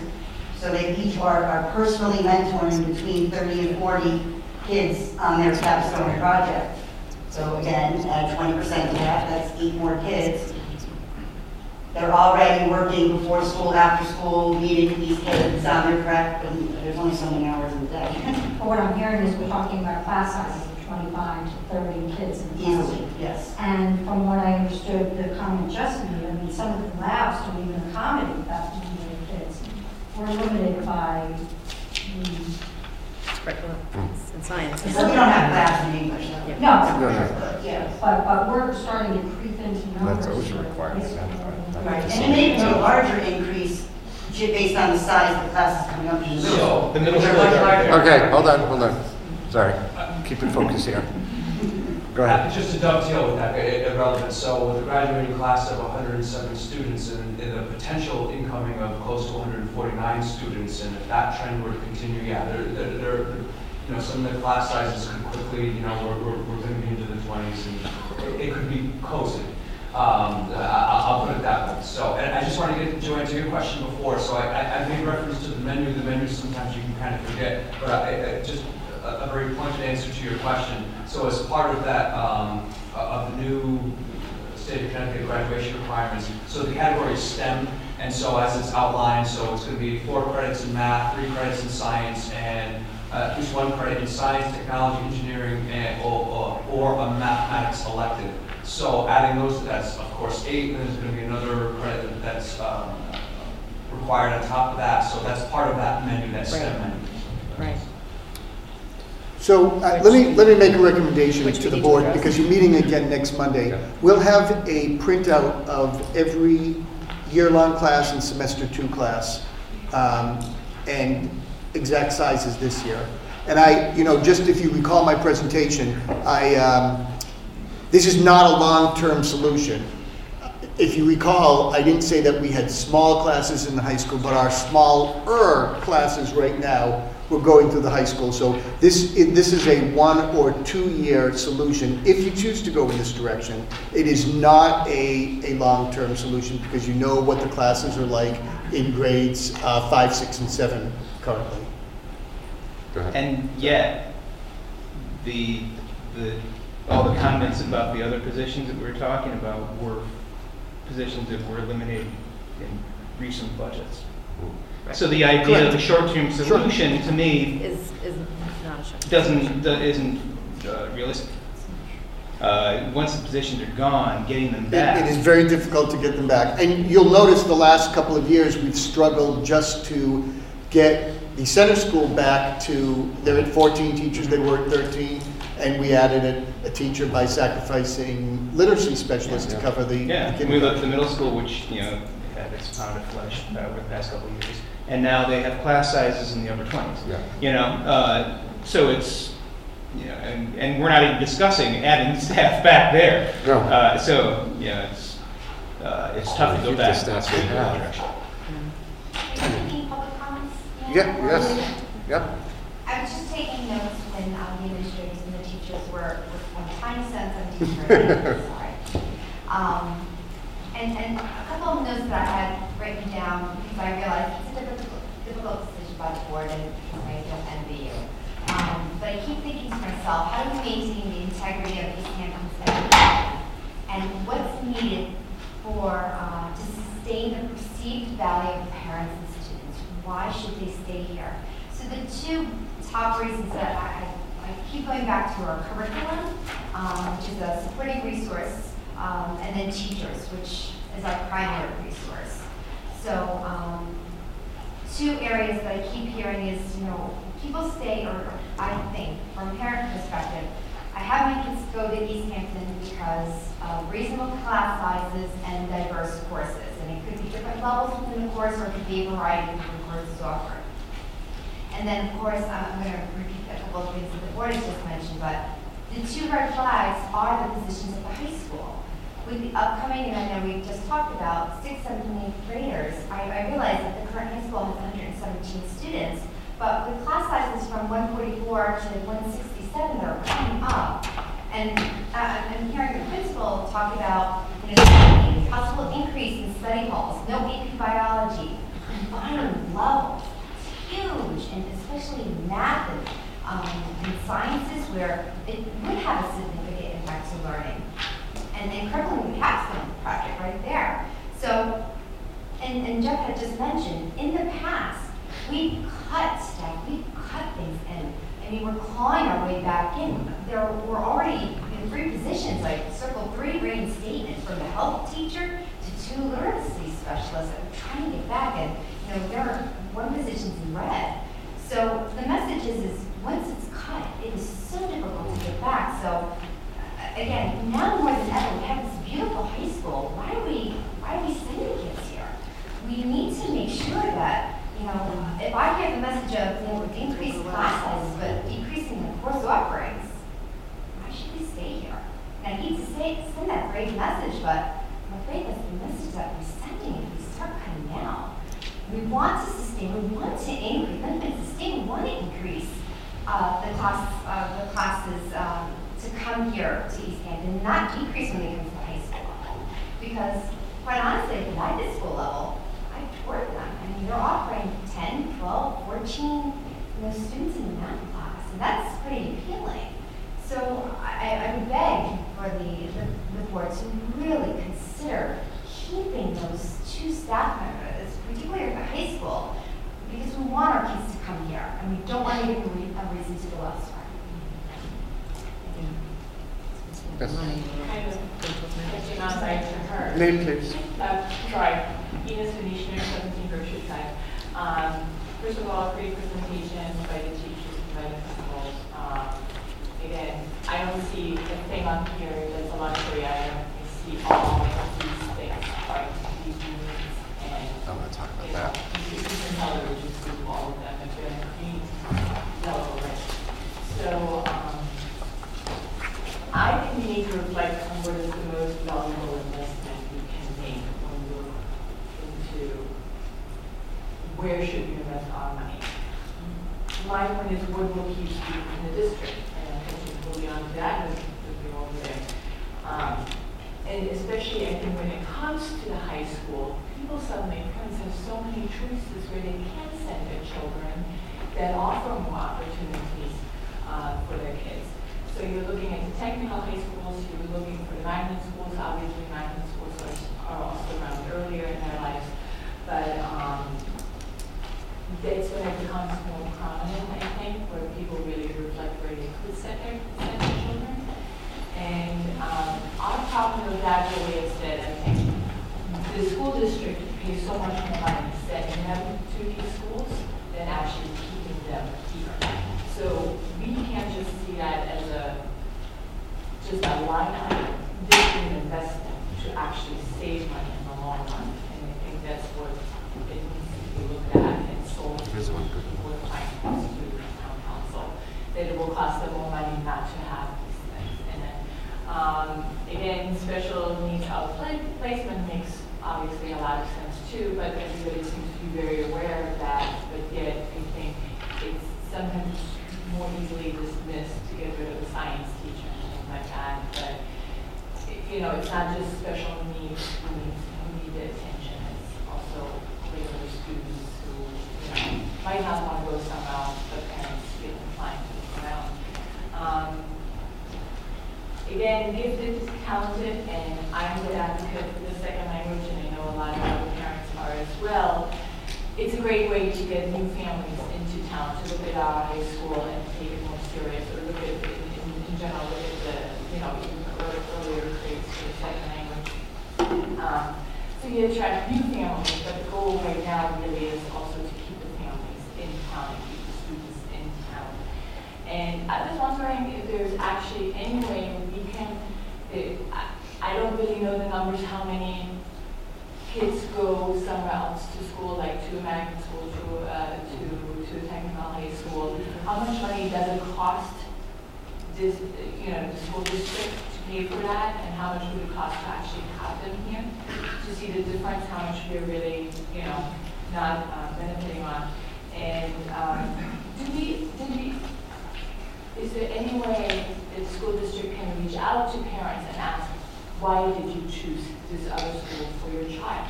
Like, to really use that as a resource of what we can do better.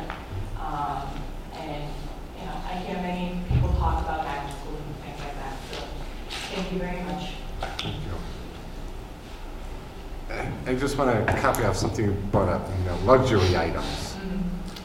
And we were going through, if you look at the green tier items, 3.35% increase, add in all the yellow tier items. Add them all in. Not even the red, just the yellow. And that would be a 6.29% increase. And unfortunately, those of us in East Hampton know that's not going to happen. And I hate to have that be the message, that we know it's not going to happen, so we're not even going to ask for it. I would love to ask for the 6.29. I'd be happy to put that through.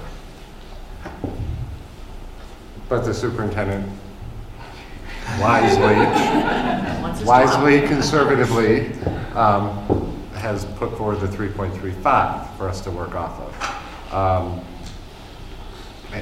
I don't know how to get that message out, that we're not starting at zero and asking to add the 3.35. We're starting way down from where we should be. but we can't ask for the 6.2 met.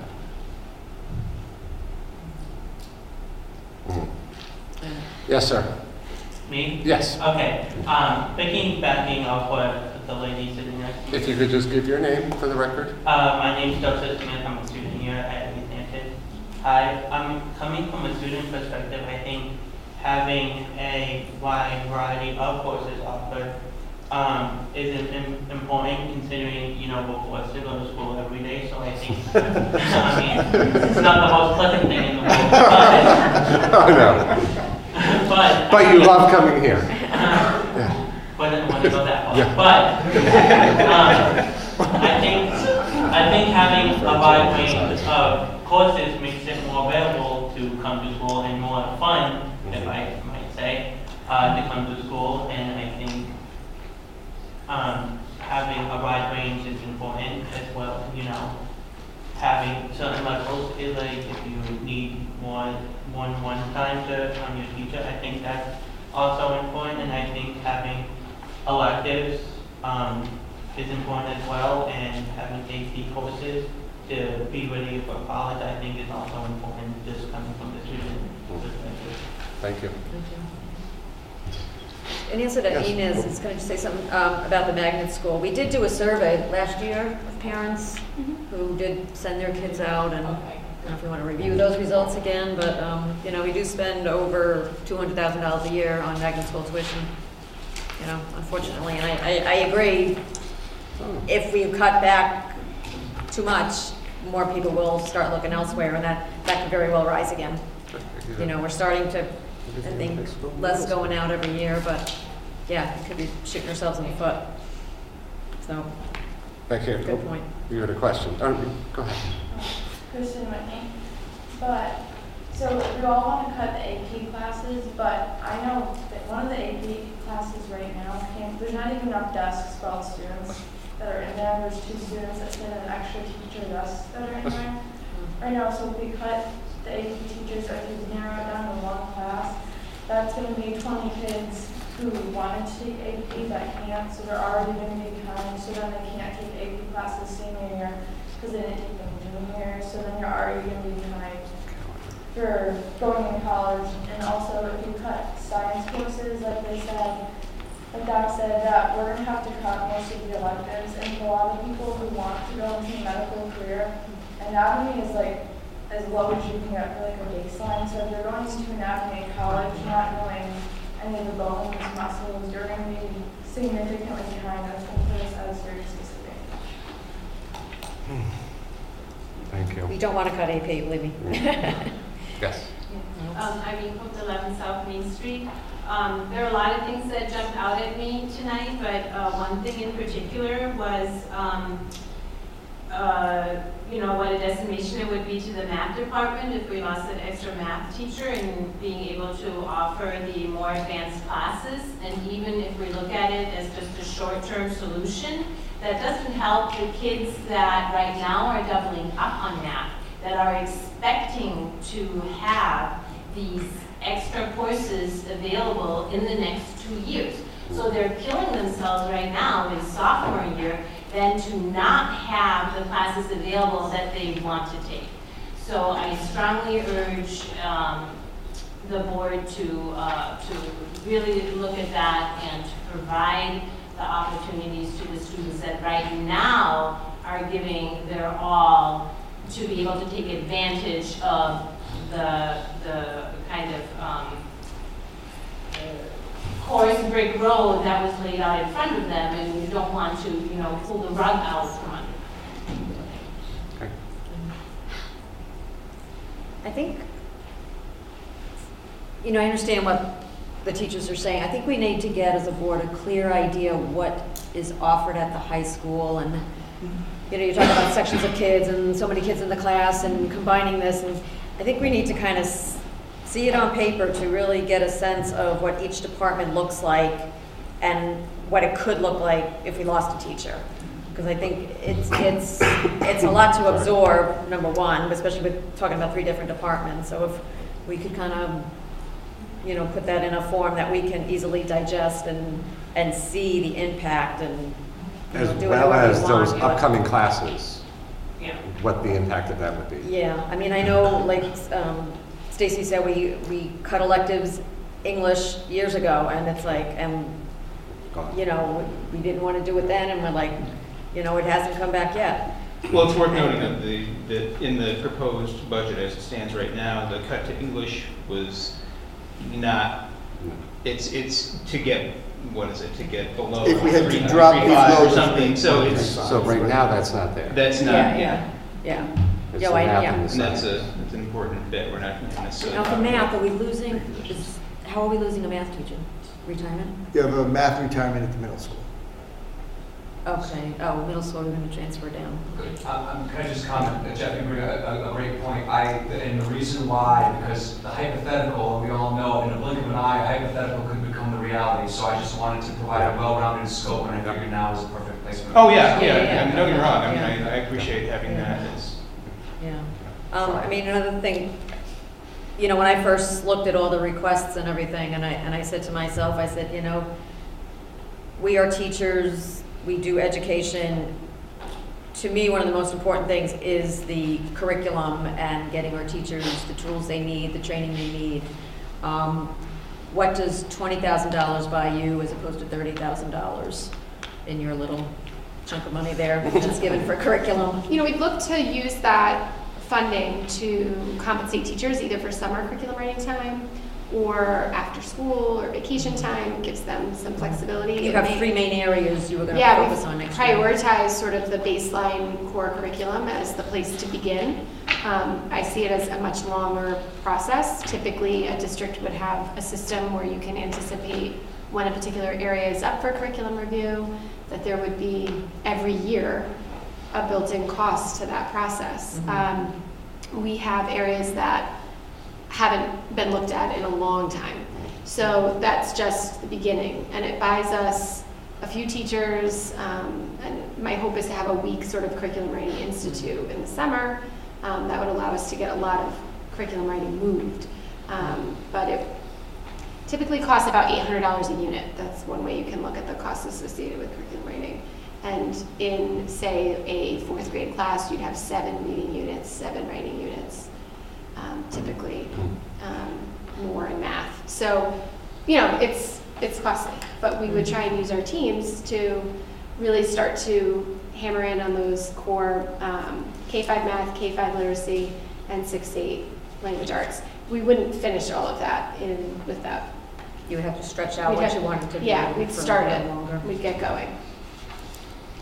If I could just take 1 second, if you look at the slide that I've called up, our history of budget increases, and you know, I can't speak for prior superintendents, but in the last couple of years, I've been able to present a budget to you in 2016-17, which began at 1.9, and last year at 3.75, that really allowed you to basically keep what you had and move forward and hope that things changed.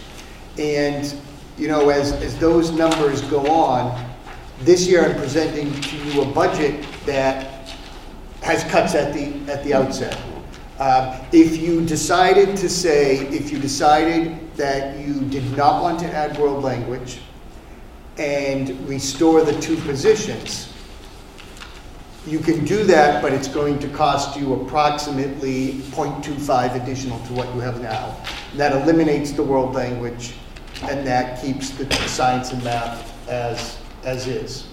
If you want to keep the world language and add those 2 positions back, now you're adding roughly 0.5 back into the budget. So, you know, rather than me stand up in front of the town and say we need 3.85% this year, in a year where municipal funding is going to be a tremendous challenge, I feel like to have credibility in standing up, we've got to make decisions that we have not made before, and it's unfortunate. But this budget, I'm sad to say, at its outset, does not just take everything we have and kind of slide it forward and limp through one more year. So I think your decisions that the board has to make is, I'm not asking you to go with my recommendations, but if you want to start making changes to it, we'll let you know what the implication is percentage-wise. But obviously, we have to do that. You have a meeting next week, and then your next meeting after that is the 26th, and you have to vote on your budget by then to give it to Karen. Not that you don't have flexibility as time goes on. You still have line items, veto that you can change and you know, alter based on overall numbers on what ends up finally passing. But I think just so I can present whatever you've decided to the town council and to the public officially, you are going to need to make some decisions as early as your next meeting. Can I ask what our thinking is in the elementary school as far as numbers of teachers? Because this year we have 7 sections of kindergarten, 7 first, 7 second, 6 third, 7 that's a good segue to the enrollment sheets that are at your table. And if anybody, if we get a low class. Anybody here tonight would like a copy of this, and the reason I printed these out was I had a lot of statistics about enrollment in here, and I got some questions from parents as to how can our enrollment not be changing or growing when every town around us has decreasing enrollment. So I thought that I should, you know, at least bring the backup officially to a meeting and show you that, you know, we're not just playing mumbo jumbo with numbers. If you go by your projected enrollment, and we've shown you how enrollment has gone up and down, and you know, we were slated to have 112 kindergartners this year. The number's 141. Next year, the NESDEC enrollment projections are 132 for kindergarten, but that could go up as all the other numbers. So next year, you are projected on page 1, if you look at the yellow line, to have a slight bump up in enrollment of 20 students. That could be more based on what our kindergarten history has been. And then the next several pages just give you the data that I used when putting together this slide.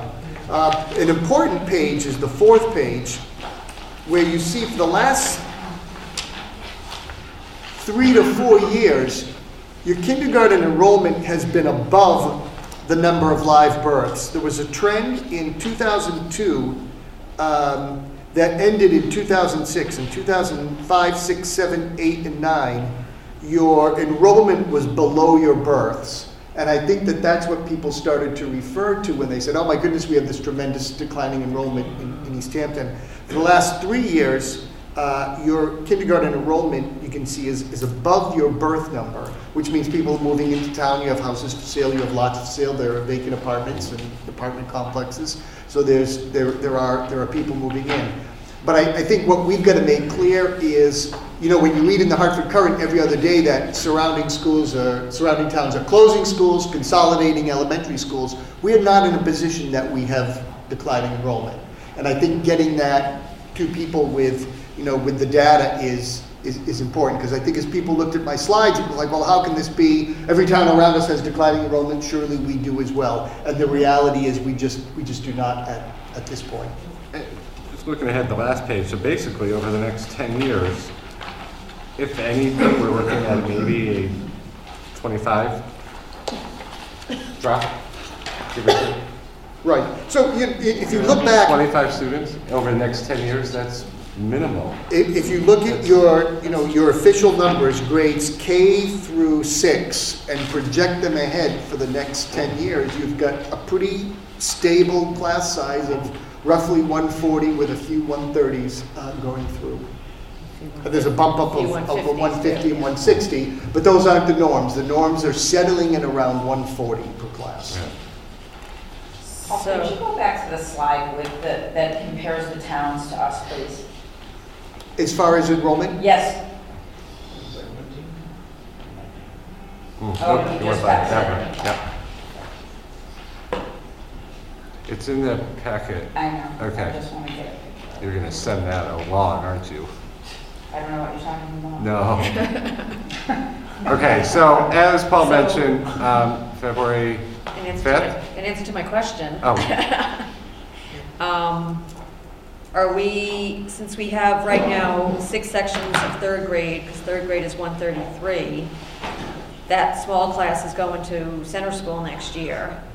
Correct. So center school, instead of having 7 4th grade sections, you'll have 6 4th grade sections. But that extra 3rd grade teacher comes down from center. That's been happening every year. So you'll kind of swap off. So we're kind of The swapping. position doesn't go away, it's just No. what. They Right, shuffle that's which what I'm saying, grades. so we'll So take that center class decreases moving to 6, through will continue to be 6 And sections right, okay. until they get to the middle Until school. middle school.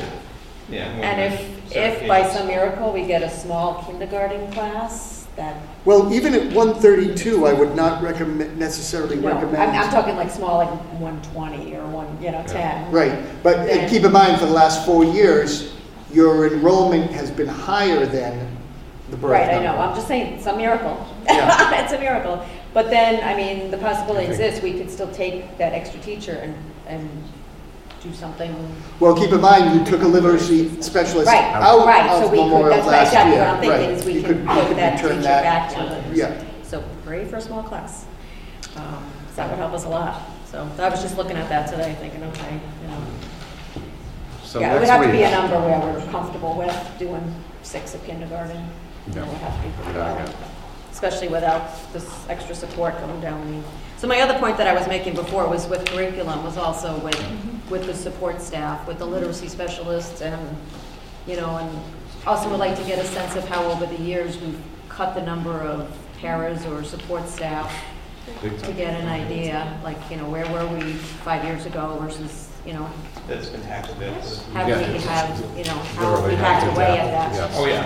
Because It's that's something the voters need to realize, that, we've been And hacking that away takes at me support back to staff. the 6.29 to where we should be, not the Well, you look at 3. that, what the percentages were, and Yeah. most of those years, if not all of them, were functionally at a loss. You Yeah. can't hack away at your support staff and still expect to keep the level of quality. Okay, so as I was saying, next week, we as a board are going to really need to go through each of these ideas, thoughts, the input, and get things going to make the March 1st deadline. So, in the meantime, if you have any specific questions, please send them to Paul so we can get answers and get shared. Anything else on this topic from you? No. What's on the agenda for next week? Is it just? We'll just continue the budget discussion. Okay, good. And we also have the preschool program. Yes. Okay. In fact, we'll do that before the budget discussion. Yeah. Any other last comments from anyone in the audience before we end this section of the agenda? There's more meeting? Yes, there's more meeting. I want to thank the teachers Yeah. for coming and explaining things to us and stuff. It helps. Even though it's confusing, it helps. Thank you. Yes. Okay, so now that we have our student rep, Kristen, do you have an update for us? We'll go back to your section. Okay, so in track club, I've been busy working at basketball games, and after midterm, we group of students stayed after to make Valentine's card for our overseas troops and for Simon, who's a little kid who's been battling cancer essentially since he was born. He's a couple months old. Last Friday, we had our first Bell Ringer day, and you were there. And then I came as part of it since he's not here. Boys basketball, we have varsity, and they won their pastors games against HK, Old Saybrook, and North Branford, and same for JV. And their freshman team won against Cognitog and HK, and lost against Morgan. Girls basketball, varsity won against HK and Old Saybrook, and lost against Cromwell and North Branford, and JV. And for indoor track, they had Shoreline Conference invitation on the 20th, and then on January 26th, they had another meet. Good. Any questions, sir? Or midterms. No. I second that. Okay, moving on. Here's what's going to happen next. We have new business. We are going to be going into executive session to discuss the filling of the board vacancy. When we come out, if all goes well, we will be voting on filling that vacancy. And just so everyone knows, after that, there's no other business on the agenda. So if you don't feel like you have to hang out for any other business, but we will hopefully be making that appointment tonight. So what I will do real quick then, I will move the last audience of citizen up if anyone had any other final comments. Hearing none, okay, thank you. So at this time, sorry, what? Something wrong. Bob hasn't said anything. I know, Bob's quiet. So could I get a motion to go into executive session to discuss the board vacancy? Second. Lois made the motion, Joanne seconded. I'd like to add in, we have one of the 3 interviewees here that is welcome to stay for the executive session if she so chooses. So we have that motion. All those in favor? Aye. Okay. So we'll let the room clear out for a moment and we will begin executive. We have the live stream turned off as well? Yeah. Oh, yeah. Awesome.